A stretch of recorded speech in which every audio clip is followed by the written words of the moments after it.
के बात रजगे दिल मा कैसे होही शुरुआत रानी, कैसे होही शुरुआत। तोरे माया बिन कैसे कटथे दिन काम तोला बतावो। तोरे माया बिन कैसे कटथे दिन काम तोला बतावो। अंतस हा कलप थे पाएला कैसे तोला समझावो राजा, कैसे तोला समझावो।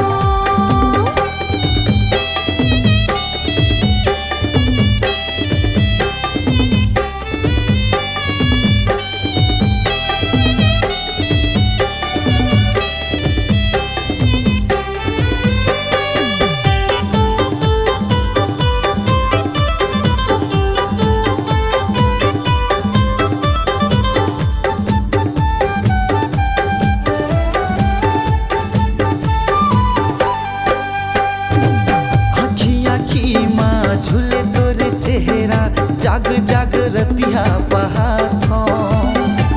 जाना तो तोला मोर पाना है मुश्किल, तब भोले तोर सपना सजाथो।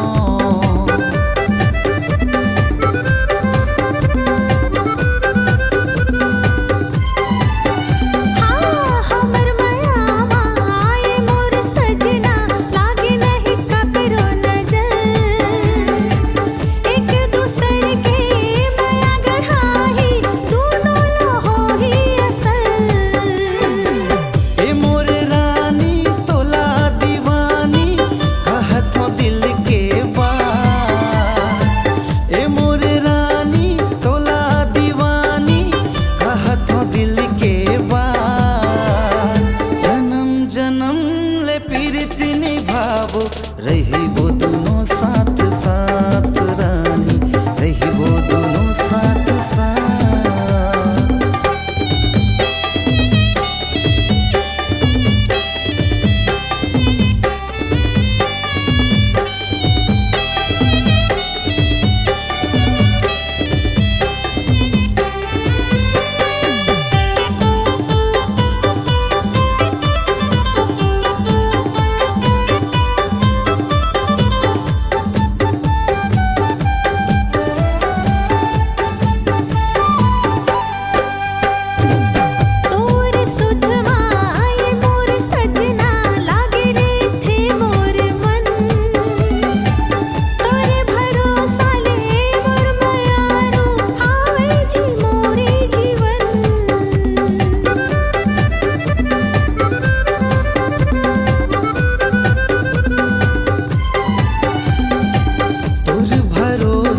कभू नहीं टूटे खाथो मैं हाँ कसम।